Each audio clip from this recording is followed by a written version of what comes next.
This is the new R4A blade from CountyComm, or better known as Ready for Action. It is a D2 blade, super thick. It weighs 7.75 ounces.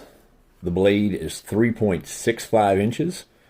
The handle is made out of a UGM glow-in-the-dark material. This thing is super, super awesome. Comes with a Kydex holster. Just the right amount of tension.